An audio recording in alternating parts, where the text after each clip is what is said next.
Welcome back to my channel. So metanoia number 2। नाज़रीन माज़रत, कल मैंने छुट्टी की, कोई व्लॉग नहीं बना सका। हालांकि कल का दिन काफ़ी हेक्टिक था। ग्लोबली बहुत सारी ब्रेकिंग न्यूज़ थी, लेकिन मेरे ख्याल में मेरा मेटानोइया शुड ऐड सम वैल्यू। और ये लर्निंग चैनल है, तो इसमें सिर्फ न्यूज़ नहीं होनी चाहिए। न्यूज़ का कुछ क्रक्स, कुछ मीनिंग, कुछ वैल्यू उसके पीछे होने चाहिए। उस न्यूज़ से कुछ हासिल करना है हमने। बाकी ख़बरों के लिए मिलियंस ऑफ चैनल्स हैं यूट्यूब पर, आपका टीवी भी है, तो वो तो आपको मिल ही जाती हैं। तो जी हाँ जी, बात करेंगे, शुरू करते हैं अपने पहले व्लॉग से, जो मैंने फर्स्ट ईयर न्यू ईयर के पहले दिन पे किया था, जिसमें सिर्फ इंट्रोडक्शन दिया था।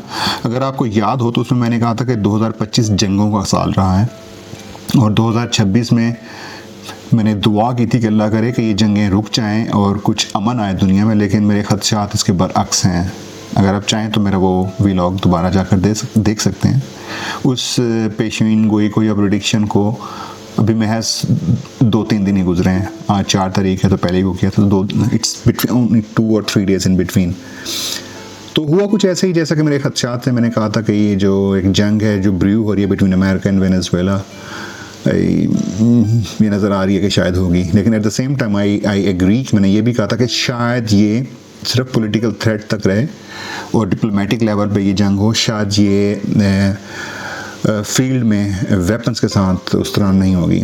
बट आई वाज रॉन्ग मेरे उस प्रेडिक्शन के बारे में। बट जंग का मैंने आपको कहा था कि होगी, इट्स ब्रूइंग अप। तो जुमे को अमेरिकन प्रेसिडेंट ने बताया जी प्रेस कॉन्फ्रेंस अपने सोशल मीडिया के ज़रिए कि अमेरिकन फ़ौजें उतरी हैं वेनेजुएला में। उसके सदर को और उसकी बीवी को उठाया है, निकोलस मदुरो, जो कि उसके सदर का नाम था वेनेजुएला के, और उसकी बीवी को और उठाकर उनको न्यूयॉर्क शिफ्ट कर दिया है। और ये ऑपरेशन रात के वक्त किया गया, और ऑपरेशन से पहले पूरे शहर की बिजली हमने बंद कर दी थी। सोचें कितना कंट्रोल है यार इनका। मतलब जिसकी लाठी उसकी भैंस, हमने बहुत पुराना मुहावरा सुना था, और साबित हो रहा है कि वो मुहावरा यूनिवर्सली ट्रू है और हमेशा ट्रू था और रहेगा, कि जिसकी लाठी उसकी भैंस। एक बंदा उठता है एक मुल्क से, जहाज़ में अपनी फ़ौज को भेजता है, जाओ उस बंदे को, उसको उठा के ले आओ, प्रेसिडेंट को, उस मुल्क के सदर को और उसकी बीवी को जाओ उठा के ले आओ। वाह, इसे कहते हैं बदमाशी, जो हमारे ट्रम्प भाई ने की है। अच्छा जी, बस, और उसकी हम भरपूर मजम्मत करते हैं। दुनिया इसको किसी और एंगल से देख रही है। ठीक है, वो डिक्टेटर था, वो जालिम था, और उसने इलेक्शन भी रिग किए थे। तो मुझे ये बताएं कि वो दुनिया में वाहिद मुल्क था जहाँ पे डिक्टेटर था, जो कि ऑफिशियली डिक्टेटर नहीं है, ऑफिशियली वो इलेक्शन के ज़रिए आया हुआ है। कि वो दुनिया का पहला प्रेसिडेंट या हेड ऑफ द स्टेट है जो कि रिग्ड इलेक्शन के सिलसिले में आया हुआ है। ये आप पाकिस्तानियों को तो मालूम होगा ना कि और कौन सा मुल्क है जहाँ पे रिग्ड इलेक्शन के थ्रू रूलर आया हुआ है। पाकिस्तानी तो अच्छी तरह जानते हैं ना। फॉर्म 47 मतलब एक क्लीशे बन चुका है अब। तो वहाँ के अवाम भी सुना कि खुशियाँ मना रहे हैं। बेवकूफ़ और जाहिल अवाम है, क्योंकि मदुरो चाहे इतना मर्जी बुरा गंदा हो, लेकिन एक मुल्क आकर आपकी सॉवरेनिटी पे हमला कर आपकी आज़ादी पे, आपकी सिक्योरिटी पे हमला करके अपना रिक्वायर्ड बंदा उठा के चला गया है। आपके लिए वो बुरा ज़रूर था, लेकिन वो आपकी मदद के लिए नहीं उठा के ले गया, वो अपने मकसद के लिए उठा के ले गया उसको।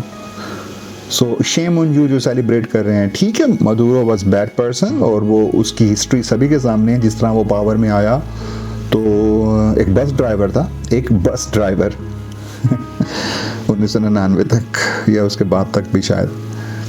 तो एक बस ड्राइवर जैसे प्रेसिडेंट बना, वो सारी दुनिया जानती है, लेकिन ये इस किसी दूसरे मुल्क को राइट नहीं पहुंचता कि किसी और की सोवरेनिटी पे जाके हमला करते हैं।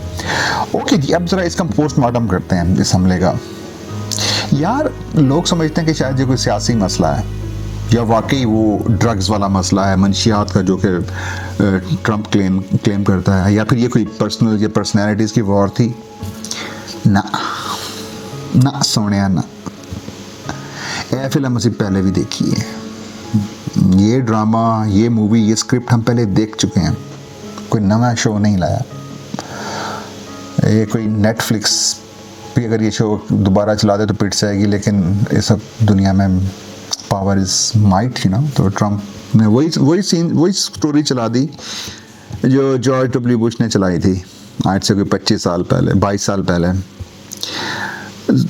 सन 2000 में एक सदाम हुसैन ने फ़ैसला किया था, काफ़ी अजीब, उस वक्त लोगों को समझ नहीं आई थी कि क्या फ़ैसला है, लेकिन फिर 3 साल बाद सबको समझ आ गई थी। सदाम हुसैन ने किया ये था, सन 2000 में सदाम हुसैन इराक़ के प्रेसिडेंट थे, कि उसने अचानक है जी हम पेट्रोल की तिजारत जो है वो डॉलर में नहीं यूरो में करेंगे हैं। अब अमेरिका जिसकी हेजेमनी दुनिया के फाइनेंशियल सिस्टम पे कंट्रोल की वजह से है, उसके लिए बात काबिल कबूल नहीं हो सकती थी कि हैं मतलब मिलियंस बिलियंस का ट्रेड होगा और उसमें यूरो इस्तेमाल होगी, डॉलर का लेन देन नहीं होगा। तो फिर क्या हुआ, मिशन CIA शुरू हुआ, फिर इराक़ में weapons of mass destruction discover किए उन्होंने, केमिकल वेपन्स भी, और नाकाबिल तरदीद सबूत थे। Condoleezza Rice, Colin Powell and George W Bush, ये 3 बगैरतों का गिरोह, 3 झूठों का गिरोह, 3 कंजरों का गिरोह, जो कि आज आराम से सुकून से बैठे हैं। वो कोंडोलीज़ा राइस सड़े हुए छिले की शक्ल वाली, और वो कॉलिन पावेल जो कि मुझे पाकिस्तान का पावल ही लगता है, गंदी सी शक्ल, गंदे खरबूजे वाला, फिक्के खरबूजे थे मुंह वर्गा। और वो जॉर्ज डब्ल्यू बुश, बगैरत पे होगा बगैरत बेटा, खूनी कमीना। इन तीनों ने मिलकर कॉन्स्पिरेसी की जी, वेपन ऑफ मास डिस्ट्रक्शन है इराक़ में, तो इराक़ पे हमला किया जाए। 3 साल बाद इराक़ पे हमला हो गया। क्या मिला वहाँ से? वेपन ऑफ मास डिस्ट्रक्शन मिले, केमिकल वेपन्स मिले, क्लियर कट कभी थे ही नहीं, झूठा प्रोपेगेंडा था। कभी अमेरिकन सो कॉल्ड अवाम ने पूछा इन 3 लोगों से कि आपने झूठ बोलकर अमेरिकन टैक्स पेयर के पैसे से लाखों बेगुनाह इराकी मार दिए, कहाँ थे वेपन ऑफ मास डिस्ट्रक्शन? किसी ने पूछा? किसी और आलमी लीडर ने पूछने की जरूरत की कि हाँ भाई इनको भी वार क्राइम में लाया जाए? किसी की जरूरत है? किसी की औकात है? ना सोनिए, ना ना ना ना ना ना सोनिए। तो वही फिल्म रिपीट हो गई है, वही सदाम के साथ जो कुछ हुआ था वही निकोलस मडूरो के साथ हो गया, वही फिल्म बिल्कुल चली। हाँ, उसमें वेपन ऑफ मास डिस्ट्रक्शन नहीं मिले थे, मास डिस्ट्रक्शन के वेपन ना थे ना मिले, लेकिन एक चीज़ हो गई थी, जो इराकी तेल था वो फिर डॉलरों में बिकना शुरू हो गया था। अब इसको लोग कहेंगे इत्तेफाक है, ओ भाई नहीं, ये फाइनेंशियल रियलिटी है भाई। ये मॉडर्न कॉन्फ्लिक्ट या मॉडर्न जंगें इसी तरह स्टार्ट होती हैं। ये अब बॉम्ब, टैंक्स, मिसाइल से शुरू नहीं होती जंगें, अब शुरू होती है जंग पैसा पैसा पैसा रकम से। और पैटर्न बिल्कुल सेम है, बिल्कुल सेम, सीधा। एक कंट्री को फाइनेंशियली आइसोलेट करो, उसके ऊपर सैंक्शंस लगाओ, उसके ट्रेड सैंक्शंस, तजारती पाबंदियाँ, उसकी करेंसी को क्लैप्स कर दो। क्लैप्स कैसे होगी? जब इन्फ्लेशन बढ़ेगी तो करेंसी क्लैप्स, ट्रेड हो नहीं रहा, तो चीज़ें बाहर से मंगवानी है, बाहर से मंगवानी है, पैसे में ख़रीदने की ताकत नहीं है, तो इवेंचुअली यू हैव टू पे मोर वो बाहर से इंपोर्ट करने के लिए, और यहाँ पे उस मुल्क में इन्फ्लेशन होगी, currency collapse, foreign reserves dry up हो जाएंगे। और भाई जब आप ट्रेड ही नहीं कर सकते, आप डॉलर्स में कोई चीज़ बेच ही नहीं सकते, तो फॉरेन रिजर्व्स कहाँ से आएंगे? फॉरेन रिजर्व्स आपके ड्राई हो जाते हैं। एनर्जी एक्सपोर्ट्स पॉलिटिकल, अब ये पाकिस्तान इसमें नहीं आता, लेकिन जो अरब कंट्रीज़ हैं या ये जो वेनेजुएला है, तो उनकी एनर्जी एक्सपोर्ट्स में ऑयल है उनके पास, तो वो पॉलिटिकल बन जाता है, तो सियासी मसला बन जाता है, तिजारती नहीं रहता। जो पेमेंट सिस्टम्स हैं, जो दुनिया का मालियाती निज़ाम या बैंकिंग सिस्टम या जो पेमेंट कार्ड्स, आप वीज़ा मास्टर कार्ड यूज़ करते हैं, पीछे इनके एक सिस्टम है जिसको हम स्विफ्ट कहते हैं, जो इलेक्ट्रॉनिक ट्रांजैक्शंस के लिए यूज़ होता है। तो वो आपके खिलाफ एज अ वेपन, एक हथियार के तौर पर इस्तेमाल होता है। आपको याद होगा पाकिस्तान में FATF की ग्रे लिस्ट में डाल दिया था उन्होंने, तो ये एक हथियार था जो इस्तेमाल किया गया था कि जी आपकी पैसा टेरर फाइनेंसिंग के लिए यूज़ हो रहा है, तो वो भी मतलब आपकी ट्रांजैक्शन पर नज़र रखेंगे। ये अलग बात है कि पाकिस्तान में सारा पैसा, ब्लैक पैसा जिस तरह ट्रेड हो रहा है, वो अलग कहानी है। इस पे ये कहानी फिर सही किसने तोड़ा दिल हमारा, ये कहानी फिर सही, हमको किसके गम ने मारा, ये कहानी फिर सही। तो जब ये सिस्टम्स वेपन बना दिए जाते हैं, ये फाइनेंशियल सिस्टम्स को, तो जब तक आपको ये ब्रेकिंग न्यूज़ नज़र आती है ना, ब्रेकिंग न्यूज़ कि उस पे हमला हो गया, उस बॉर्डर पे हमला हो गया, तब तक भाईजान जंग ख़त्म हो चुकी होती है, असल जंग जो कि इकॉनमी की जंग है। उसके बाद सिर्फ रस्मी कार्रवाई रह जाती है। लेकिन और इस जंग के बाद जो ब्रेकिंग न्यूज़ आती है, उसके बाद क्या होता है? Instability, confusion, emergency powers, force, ताकत का इस्तेमाल, मतलब एक केओस। वो आप देख सकते हैं Syria, Iraq, Libya, list goes on. अच्छा, अब इस लिस्ट में वेनेजुएला बार बार आता है, पहली बार नहीं आया। ये क्या मसला, उनका मसला क्या है? हुगो चावेज के साथ भी ये मसला था। एक रिच कंट्री जिसके पास इतना ज़्यादा ऑयल है, मतलब सऊदी अरब से डबल ऑयल रिजर्व्स हैं उसके पास, तो यू कैन इमेजिन कि उसको तो बहुत अमीर होना चाहिए था। मगर मसला क्या है वहाँ का? देखें, कुछ शहर के लोग भी जालिम सन, कुछ सानू मरण दा शौक भी सी है। इसे कहते हैं अपनी मंजी तले डांग फेरना। जो काम मैं करने जा रहा हूँ, जो कि करना मजदूरों को चाहिए था, लेकिन उनके अंदर ये क्वालिटी नहीं थी। जब घटिया और कमीने और नाअहल लोग ओहदों पे आ जाते हैं ना, अब पाकिस्तान को आप खुद ही रिलेट कर लें कि जिन लोगों में ना टैलेंट होता है, ना जिनकी सोचने की कुव्वत होती है, ना सलाहियत होती है, जहालत के मामार जब ऊपर आ जाते हैं, तो फिर उनके पास और वहाँ पे भी ये हुआ, वेनेजुएला में भी नो आइडियालॉजी, कोई आइडियालॉजी नहीं थी उनकी कि सियासत करनी कैसे है, हुकूमत करनी कैसे है। कोई लीडरशिप स्टाइल नहीं था। सोशलिस्ट हो, डेमोक्रेट हो, राइट विंग हो, लेफ्ट विंग हो, कौन सी इकॉनमी चलाना चाहते हो आप, कैपिटलिस्ट हो, मतलब कोई आइडियोलॉजी भी नहीं थी और कोई लीडरशिप का स्टाइल भी नहीं था कि लीडर को चाहिए होती है बैकिंग। हाँ, एक जो चीज़ उनके पास थी वो, और वो उनके लिए मसला बन गई, जो उनकी एक ब्लेसिंग थी वो उनके लिए कर्स बन गई, वो है ऑयल, तेल, पेट्रोल। वेनेजुएला के पास वन ऑफ द लार्जेस्ट, अगर दी लार्जेस्ट नहीं तो one of the largest at least rule oil reserves हैं। और जो तेल है ना, ये सिर्फ एनर्जी की फॉर्म नहीं है, इससे सिर्फ अब गाड़ियाँ और कारखाने नहीं चलते, ये करेंसी की डिमांड पैदा करता है। It creates demand for currency. लेकिन जब एक कंट्री जिसके पास मैसिव एनर्जी रिसोर्सेज हों और उसको आप फाइनेंशियली आइसोलेट कर दें, तो फिर क्या होगा? प्रेशर बिल्ट होगा उस कंट्री पे। शुरू में तो आहिस्ता आहिस्ता ये प्रेशर बिल्ट होता है क्वाइटली, लेकिन देन सडनली एकदम अचानक से। लेकिन अब ये जो नई सदी है, नया टाइम है ना, इसमें अब ये जो पावर है ना, पावर, ताकत की डेफिनेशन ये बदल चुकी है। अब ये सिर्फ हथियारों से और आर्मी से और सिपाहियों से और सोल्जर्स के साथ से पावर नहीं आती है। पावर आती है सिस्टम्स के through. Systems, I mean payment systems, trade insurance, settlement networks. मेरी मुराद सऊदीया ने तेल बेचा चाइना को, तो किस तरह सेटल करेंगे? स्विफ्ट डॉलर से पेमेंट नहीं कर सकते, ओके आप मुझे चाइनीज़ युआन में दे दें, RMB में पेमेंट कर दें। रशिया रूबल में बेच रहा है अपना तेल, कहता है अच्छा रूबल का प्रॉब्लम है आपके पास नहीं है, चलो ऐसा करें मुझे चाइनीज़ करेंसी में पेमेंट कर दें। इस तरह के सेटलमेंट नेटवर्क्स। करेंसी की एक्सेस, पैसा है, जैसे कज़ाफ़ी के पास पैसा था, फ्रीज कर दिया था जर्मन बैंक्स ने। और पैसा तो है लेकिन उसकी एक्सेस भी तो होना। वो कहते हैं ना, वो पंजाबी के मस्त मौल ते मिठे चोल उत्ते दही पर खाने नहीं, ऐसे चावल ते दूर फिट है मुँह। तो पैसा हो तो उसकी एक्सेस भी हो।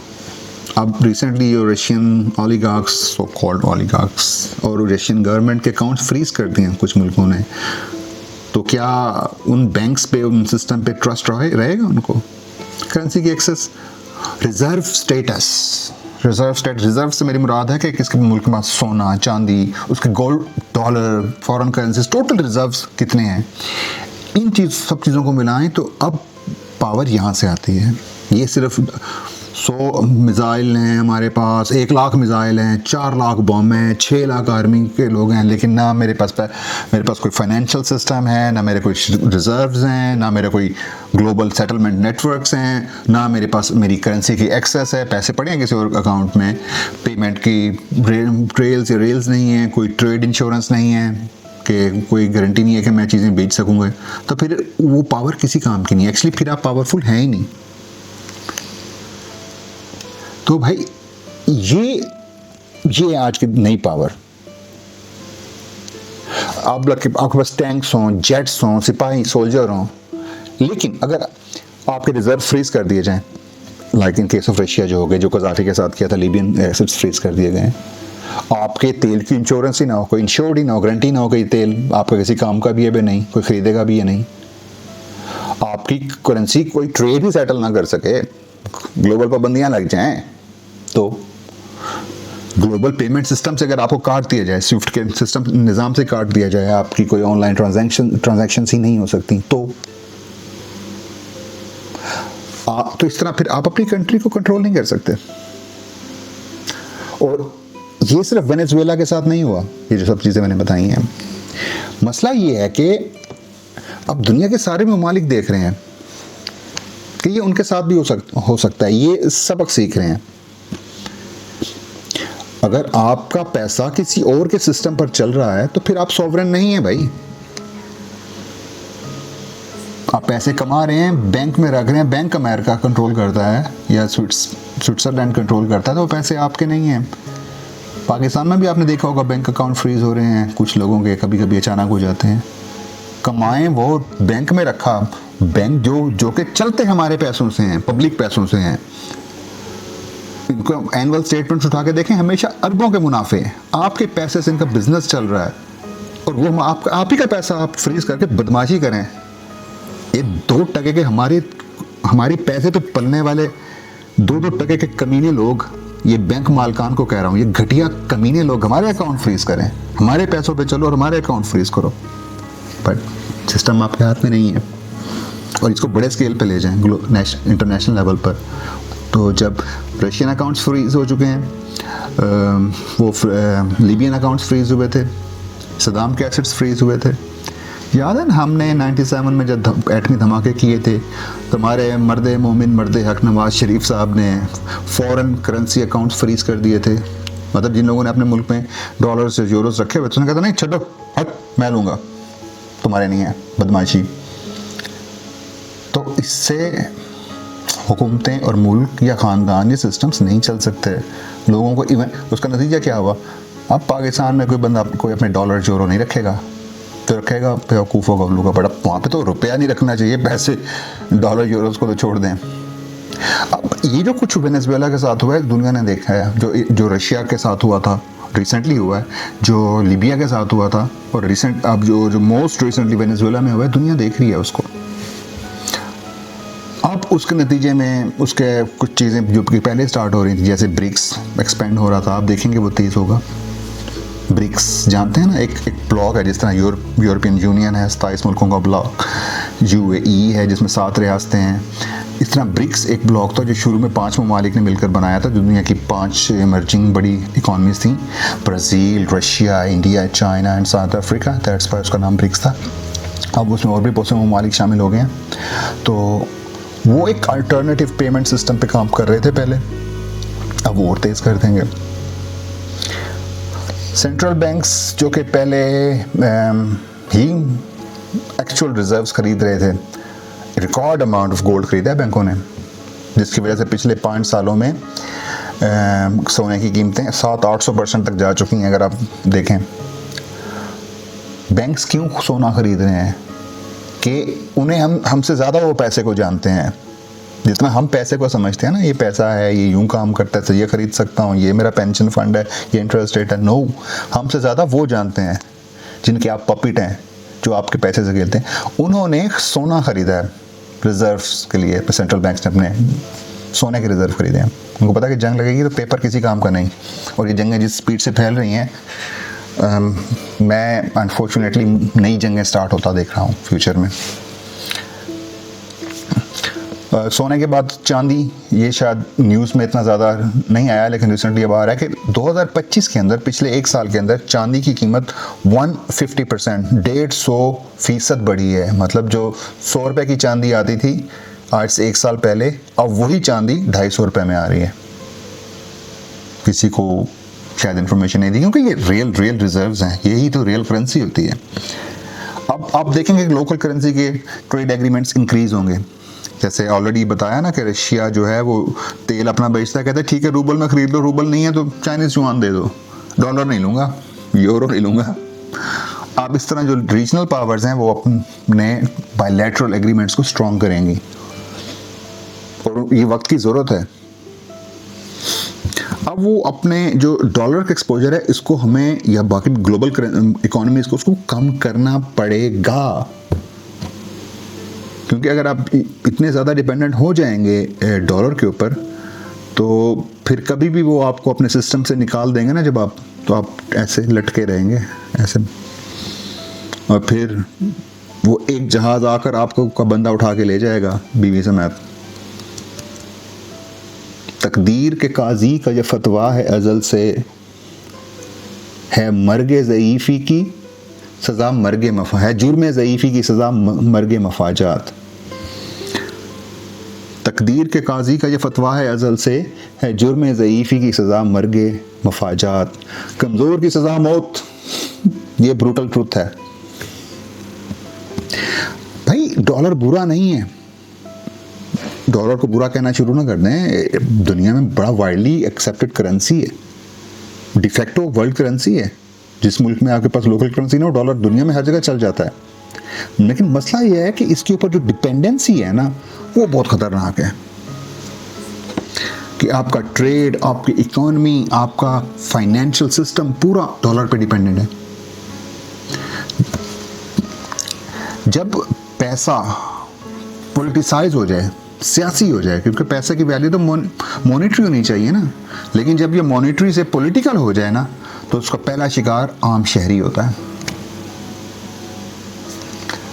तो इस वजह से ये जो पेपर मनी है ना, या पेपर सेविंग्स हैं आपकी, जिसे फिएट करेंसी कहते हैं, जैसे डॉलर, यूरो, यान, या आपके फंड्स होते हैं, पेंशन फंड्स, या मेरा सेविंग फंड्स, या गवर्नमेंट के बॉन्ड्स खरीदे हुए हैं, दीज आर इन रियलिटी बाबा जी का ठुल्लू। ये कोई गंदा लफ्ज़ नहीं है, हमारी स्टेट मिनिस्टर ने कहा है कि बाबा जी का ठुल्लू गैर पार्लिमानी लफ्ज़ नहीं है, तो उस दिन के बाद से ये लीगल हो गया है। सो आपके पेपर सेविंग्स, करेंसी नोट्स, आपकी pension funds, government bonds, actually worth Baba ji का ठुल्लू। They are controlled by institutions. जब वो चाहेंगे कहेंगे चलो निकलो यहाँ से, कुछ नहीं है। 97 में पाकिस्तान ने किया था, अभी रिसेंटली यूरोपियन यूनियन ने लीबिया के साथ किया है, अमेरिका ने भी रशियंस के साथ किया है, इंग्लैंड ने किया है। तो आप कौन होते हैं? एक टेररिज्म का पर्चा और ख़त्म आपके फंड फ्रीज। तो उसको उस पर डिपेंड नहीं करना। अब आप उसका अल्टरनेटिव क्या है? आप कमाई तो कर रहे हैं ना यार, अब सारा तो नहीं खा जाना ना, कुछ कुछ बचाना भी है ना, फ्यूचर प्लानिंग भी तो करनी है। तो वाई आपको फिर खरीदना, आपको करना क्या है? सेविंग्स, पेंशन फंड में पैसे की ज़रूरत नहीं है, इन्वेस्टमेंट फंड में पैसे की ज़रूरत नहीं है, paper money is like crap as paper.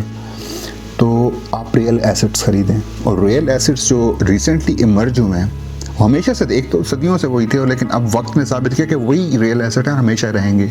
वो है गोल्ड, सोना, सिल्वर, चांदी। लोगों ने इसको अंडर एस्टिमेट किया हुआ है। और जो टेक्नोलॉजी ने तोहफा दिया है उसके बारे में अभी मैं स्केप्टिक हूँ, वो है बिटकॉइन, या बिटकॉइन नहीं कहना चाहिए इसको, क्रिप्टो करेंसी, जो भी स्टेबल क्रिप्टो करेंसी हो।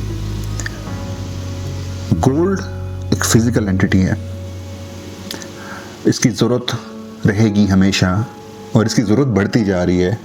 इसके सिर्फ कंगन नहीं बनते, झुमके और बालियाँ नहीं बनती। ये पाकिस्तान में इस वजह से इस्तेमाल होता है ना गंदगी, मतलब हमारे माशरे की ये गंदगी है, उसमें से ये है सोने का ये इस्तेमाल। और भाई that is use in industry. इसके बगैर सेमीकंडक्टर नहीं बनते। एनवीडिया की चिप्स में यूज़ होता है, स्मार्ट गैजेट्स, एआई की डिवाइसेस, इसकी इंडस्ट्रियल वैल्यू है, वर्थ है। दैट्स वाई ये कीमती था, कीमती है, कीमती रहेगा। सिल्वर, चांदी कीमत में कम है क्योंकि उसका इस्तेमाल महंगी चीज़ों की बजाय ज़रा कम, ज़रा सस्ती चीज़ों में, लेस क्रिटिकल थिंग्स में है। आपके ईवी इंडस्ट्री नहीं चल सकती बगैर चांदी के। ईवी मतलब इलेक्ट्रिक कार्स, आजकल इलेक्ट्रिक कार्स नहीं आ रही है ना, हुकूमत भी पुश कर रही है। इनकी प्रोडक्शन में चांदी का इस्तेमाल, इनके इंजन्स की प्रोडक्शन में, बैटरियाँ हैं, मतलब और भी बहुत सी टेक्नोलॉजीज़ हैं जिनका डिपेंडेंसी है सिल्वर पे। प्लैटिनम, टाइटेनियम, इन धातों तक आपकी एक्सेस आम बंदे की नहीं है, ज़रा कम है। So any precious metals hold them, और उनकी प्राइस के बारे में टेंशन और ये ना लें कि पैसा मैं लूँगा मुझे इतने 20% इंटरेस्ट आएगा बैंक से मंथली आएगा। डोंट वरी, कभी भी गोल्ड को बीट नहीं करेगी मॉनेटरी, या मेटल्स को बीट नहीं करेगी ये फिएट करेंसी। क्रिप्टो करेंसी उसका बहुत अगेंस्ट भी हूँ, उसकी फेवर में भी हूँ। फेवर में इस वजह से क्योंकि उसकी जो कॉन्सेप्ट है, टेक्नोलॉजी है ना, दैट विंस मी ओवर। वो एक ब्लॉकचेन पे है, बेस्ड है, सेंट्रलाइज नहीं है कोई इसका कंट्रोल। सेंट्रल बैंक, कोई सेंट्रल इंस्टीट्यूशन इसको कंट्रोल नहीं करता। ये purely based on demand and supply चलता है। तो अगेंस्ट इस वजह से हूँ कि अभी तक देखें करेंसी की तो डेफिनेशन भी यही होती है ना कि उसकी मॉनेटरी वैल्यू क्या है। जिस चीज़ की मॉनेटरी वैल्यू साल में 4 दफ़ा तब्दील हो रही है, आज 1 लाख का था, आज 30,000 का है, कल 1.5 लाख का है, अब 10,000 का हो गया, तो उसको आप मनी तो नहीं कह सकते ना।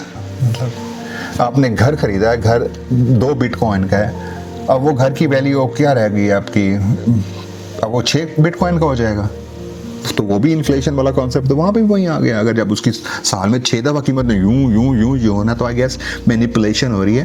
दैट्स वाई उसके बारे में 100% मैं ये नहीं कह सकता। लेकिन या that is an asset class. वो एसेट क्लास है जिसको इंस्टीट्यूशन कंट्रोल नहीं करते। हाँ, कल को क्या होगा यू नेवर नो। अभी तक वो उनकी कंट्रोल से बाहर है। So metals and crypto currencies, ज़मीन को आप उठा के कहीं जा नहीं सकते। मसला ये है, ज़मीन का, घर का, फ्लैट का एसेट क्लास तो वो ज़रूर है। एक मिसाइल जब गिरता है ना, तो फिर वो एसेट किसी काम का नहीं रहता। वो एसेट जो मूवेबल नहीं है, वो उसको आप एसेट नहीं कह सकते ना। अब ये एसेट्स खरीद कर डॉलर से डिपेंडेंसी कम करने का मतलब ये नहीं कि I want chaos. No, chaos नहीं चाहिए। लेकिन ये जो केओस होती है ना, ये इस वजह से नहीं आती कि कोई जंग लग गई। ये आती है मॉनेटरी टर्मोइल की वजह से, और इसकी वजह से जंग लगती है। जंग लगने की वजह से केओस नहीं होती, केओस बढ़ने से जंग होती है। तो ये रियलिटी है। अब ये रियल प्रॉब्लम जो है ना, जो रियल वार्निंग जो है ना, ये वेनेजुएला नहीं है सिर्फ जो हुआ उसके साथ। रियल वार्निंग, इसमें जो असल परेशानी की बात है वो ये है कि फाइनेंशियल प्रेशर जब इतना ज़्यादा बढ़ जाता है ना, कि आपका फाइनेंशियल प्रेशर जब एक टिपिंग पॉइंट पे आ जाता है, बिल्कुल उबलने के करीब, तो फिर जो चीज़ें, जो इवेंट्स हैं, वो अब वो आहिस्ता आहिस्ता नहीं होते, फिर वो एकदम से ठा होते हैं। और उसमें ये होता है कि जो आम पब्लिक है, जनता है, उनको तब पूछ जाता है ये क्या हो गया, हो ये क्या हो गया। लेकिन जो पढ़े लिखे इंटेलिजेंट लोग हैं, वो हेडलाइंस और ब्रेकिंग न्यूज़ के आने से पहले प्रिपेयर्ड होते हैं। ये जो हिस्ट्री है ना, ये बड़ा मज़ेदार सब्जेक्ट है, बड़ा मज़ेदार। ये खुद को परफेक्टली रिपीट नहीं करता, नहीं, ये खुद को ब्रूटल एक्यूरेसी के साथ रिपीट करता है, ब्रूटल, बेरहमी के साथ। ऐसे भाई उसके सामने परफेक्शन छोटी लगती है। तो जनाब, ये था, हमने ठीक है सीखा है वेनेजुएला की होने वाले वाक़ये से कि जब आप कमज़ोर हैं, आपकी कोई आइडियोलॉजी नहीं है, आपका कोई लीडरशिप स्टाइल नहीं है, क्या उसमें मचा दिया मुल्क में आपने, आवाम के लिए भी इसमें सबक है कि जब वो गंद को टॉलरेट करते रहेंगे ना, गंदगी को अपने ऊपर टॉलरेट करते रहेंगे, तो इस तरह के नतीजे में आएंगे कि मुल्क केओस का शिकार हो जाएगा। जब आपके पैसे की कोई वैल्यू नहीं रहेगी, आपका कंट्रोल आपकी ज़िंदगी से, आपके पैसे से, आपकी फाइनेंसेस पे ख़त्म हो जाएगा, ग्लोबली आप सरेंडर कर गए ना।